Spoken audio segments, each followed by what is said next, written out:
క్రీస్తునందున్న పరిశుద్ధులందరికీ ప్రభువైన క్రీస్తు నామంలో శుభాభివందనాలు. దేవుని ప్రేమ ఆధ్యాత్మిక కార్యక్రమానికి స్వాగతం. నేను దుఃఖాక్రాంతుడనై సంచరించవలసి వచ్చనేమి. కీర్తనలు 42వ అధ్యాయం 9వ వచనం. విశ్వాసీ, ఈ ప్రశ్నకు జవాబు నీ దగ్గర లేదా? ఎక్కువ సమయం నువ్వు చింతాక్రాంతుడవై తిరుగుతూ ఉంటావేమిటి? దుఃఖకరమైన ఎదురు తెన్నులతో నిండి ఉంటావేమిటి? రాత్రి గడిచి ఉదయకాంతి వ్యాపిస్తుందని నీకెవ్వరూ చెప్పలేదా? నీ అసంతృప్తి పొగమంచులా పట్టి ఉండగా అది వీడిపోతుందని నీకెవ్వరూ చెప్పలేదా? ఆ మంచు వర్షమై, వర్షం వడగండ్లై, వడగండ్లు తీవ్రమైన తుఫానుగా మారుతుందని ఎప్పుడూ భయం పెట్టుకుంటావెందుకు? రాత్రిని ఆనుకునే పగలు, కష్టాన్ని ఆనుకునే సుఖము ఉన్నాయని తెలియదా? చలికాలం వెళ్ళిన వెంటనే వసంతకాలం రాదా? నిరీక్షణ కలిగి ఉండు. దేవుడు నిన్ను నిరాశపరచడు. నా ఆశలన్నింటికంటే మించిన ఫలితాన్ని ప్రభువు ఇస్తాడు.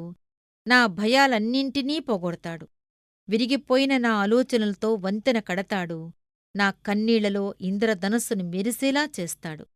నా దారికి అడ్డువచ్చిన భీకరమైన అలలు దేవుణ్ణి మోసుకువచ్చే వాహనాలే.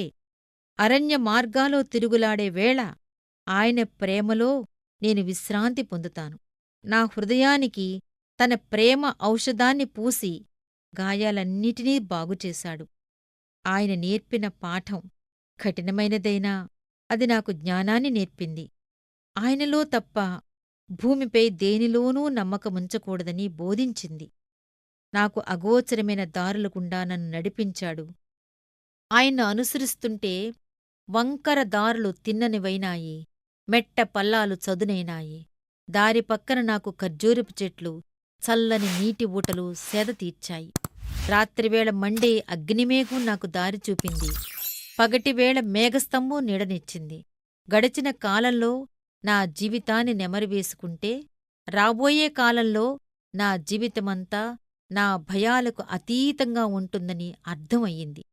దేవుని మందసంలో ఉన్న మన్నా పాత్రలాగా, యాజకుడి చేతికర్రలాగా నా జీవితం దేవుని నిబంధన దయలో పదిలంగా ఉంటుంది.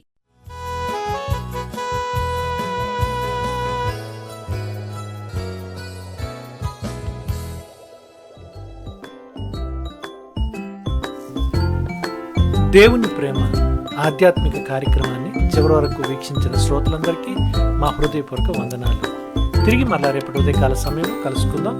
అంతవరకు సెలవు. May God bless you. దేవుడు మిమ్మల్ని అందరినీ దీవించును గాక. ఆమెన్.